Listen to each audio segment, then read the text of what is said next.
Good morning student, मैं Sonia Karnal UPS मुकाम से। क्लास 8th का हम पोइम पढ़ रहे थे, पोरस एंड हिज एलिफेंट। तो इसमें हमने इसके 4 स्टैंजा पढ़ लिए थे।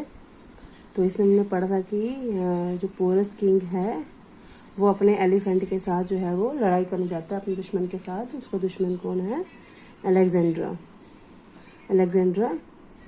तो द ग्रेट जो है वो पोरस का दुश्मन है। तो वो उसे लड़ने के लिए झेलम रिवर जो है उसके किनारे पे जाते हैं। तो एक किनारे पे पोरस होता है और दूसरे किनारे पे अलेक्जेंडर द किंग होता है, ग्रेट होता है। तो क्या होता है, ये आपस में इनकी लड़ाई शुरू होती है। तो इसकी जो पोइट है वो है मैरी डॉब्सन। वो बताती है कि किस तरह से जो एलिफेंट है वो अपने मालिक के लिए, अपने किंग के लिए अपनी जान की बाजी लगा देता है। तो जो पोरस होता है वो अपने एलिफेंट को अपने एक लाइन में खड़ा कर देता है। ये हमने पढ़ा था। तो मैं आपको ये दोबारा से ये रिपीट करवाती हूँ, थोड़ी हम रिवीजन करते हैं इस पोइम की। Hear ye a tale of the days gone by, days whose recording is short and scant. This is a tale that can never die, told of a king and his elephant. कि आओ मैं आपको एक, here means आओ, ये means you, आओ मैं आपको एक स्टोरी सुनाती हूँ जो बीते हुए दिनों की है story. Days whose recording is short and scant. ये उन दिनों की स्टोरी है जो इन दिनों रिकॉर्डिंग नहीं की जाती थी, अगर होती भी थी तो बहुत ही छोटी होती थी। There is a tale that can never die, कि एक ऐसी स्टोरी है जो कभी ख़त्म नहीं होती है।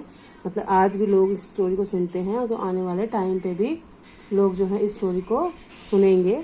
Told of a king and his elephant, ये एक स्टोरी है एलिफेंट की और उसके मालिक की, उसके किंग पोरस की। तो ये एक बैलेड है। बैलेड क्या होता है? बैलेड एक पोइम होता है या एक गाना होता है जिसमें कि स्टोरी को एक शॉर्ट स्टैंजा में दिखाया जाता है। ये पोइम है, लेकिन इस पोइम में एक स्टोरी सुनाई जा रही है। Out on the plain where the waters go out on the banks of the Jhelum wide, कि उस जगह पे लड़ाई लड़ी गई थी जहाँ पे प्लेन एरिया था, प्लेन था लेकिन वहाँ पे पानी बह रहा था, और वो जगह थी झेलम रिवर, उसके किनारे पे, बैंक हुआ उसके किनारे पे। Porus the king went to meet his foe, Porus the king in his battle pride. जो पोरस है वो अपने दुश्मन से मिलने के लिए जाता है। फो होता है दुश्मन, उसके दुश्मन से लड़ने के लिए जाता है। Porus the king in his battle pride, जो उसके जंग का मैदान है उसमें वो अपने दुश्मन से लड़ने के लिए जा रहा है। देखिए, फर्स्ट में आपके जो राइमिंग वर्ड्स थे वो है बाय, डाई, स्कैंट और एलिफेंट। सेकंड में आपका राइमिंग वर्ड्स आए गो, फो, वाइड, प्राइड। फिर थर्ड स्टैंजा है। थर्ड स्टैंजा में हमने पढ़ा था कि drawn of his elephant in array standing in state in unbroken rank, की उसने अपने एलिफेंट को एक ऐसे अरेंजमेंट में खड़ा करा जिस तरह से सिपाही खड़े होते हैं, मतलब लाइनों में खड़ा किया उसने अपने हाथियों को, पोरस किंग ने। Standing in state in unbroken rank, इस तरह से खड़ा किया कि वो जो है दुश्मन के लिए भी वो लाइन तोड़ना मुश्किल हो। तो while Alexander the great for फ्रे, जो फिर अलेक्जेंडर किसकी, जो पोरस किंग था उसकी लड़ाई किसके साथ थी? अलेक्जेंडर के साथ थी। तो while Alexander the great for fray led up his troops on the other bank, तो जो दूसरी तरफ से जो अलेक्जेंडर था उसने अपने दुश्मनों को अटैक करने के लिए बोल दिया जो कि दूसरे किनारे पे खड़े थे। Fierce rage the fight, it was hard to tell what would be tide and they for the more.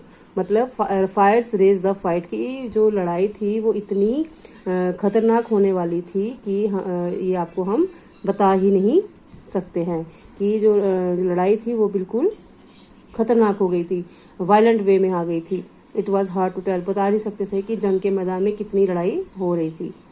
What would be tide and they food for the मोर, कि क्या होने वाला था और क्या हो रहा था ये कोई भी बता नहीं सकता था, बहुत ही लड़ाई चल रही थी।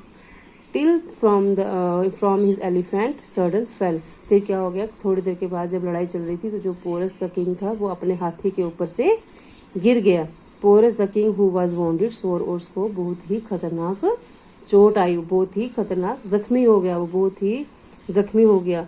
तो मतलब वो अपने लड़ते लड़ते वो अपने हाथी से गिर गया, और गिरते ही वो जख्मी हो गया। कौन? Porus the king. तो ये हमने 4 स्टैंजे हमने पढ़ लिए थे। तो थर्ड स्टैंजे में जो आपके राइमिंग वर्ड्स थे वो है एरे, फ्रे रैंक बैंक, टेल फेल, मोर सो। तो ये हमने 4 पैराग्राफ पढ़ लिए, 4 स्टैंजा पढ़ लिए थे।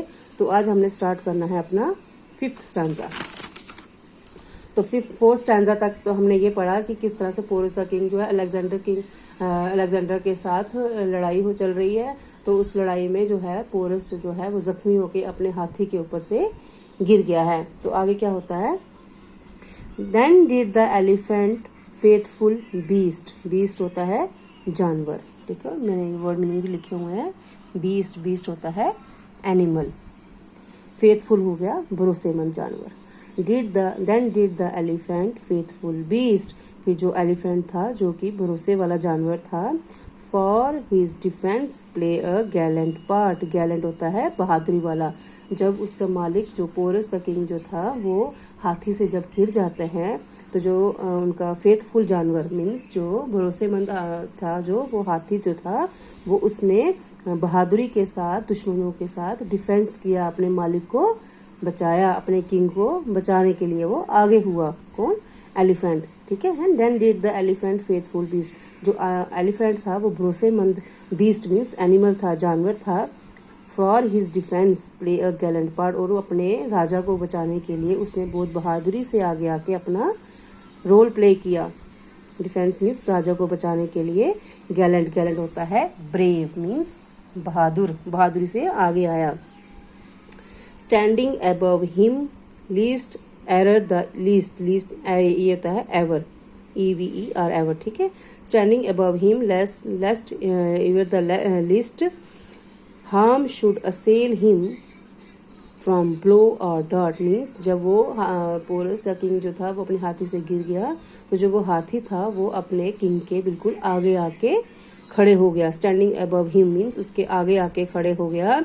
हार्म शुड असेल हिम, असेल होता है अटैक, उसको हार्म होता है चोट पहुंचाना, असेल हिम जो तीर, फ्रॉम ब्लो, ब्लो वो होते हैं जो हाथों से नहीं चलाते हैं बाले, उनको ब्लो बोलते हैं, और डार्ट, डार्ट हो गए तीर वगैरह, ठीक है।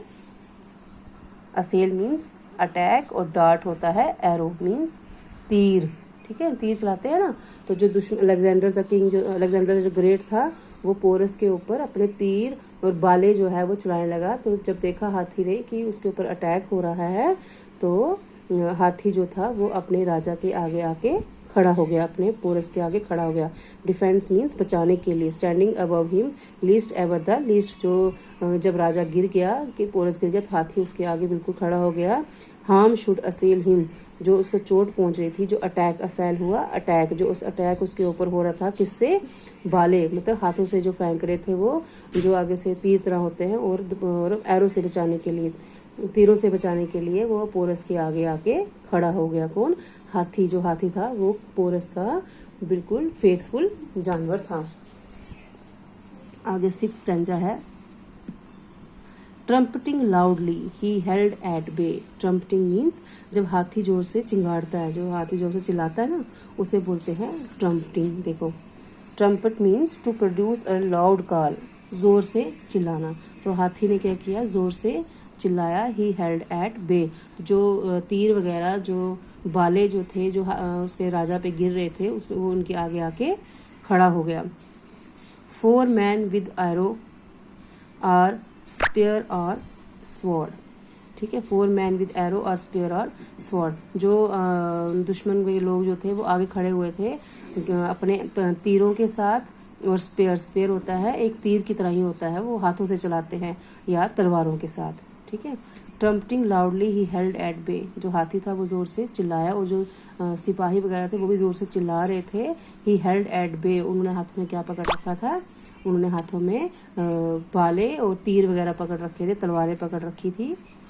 Challenge them all to approach their prey, dared them to injure his wounded lord, ठीक है।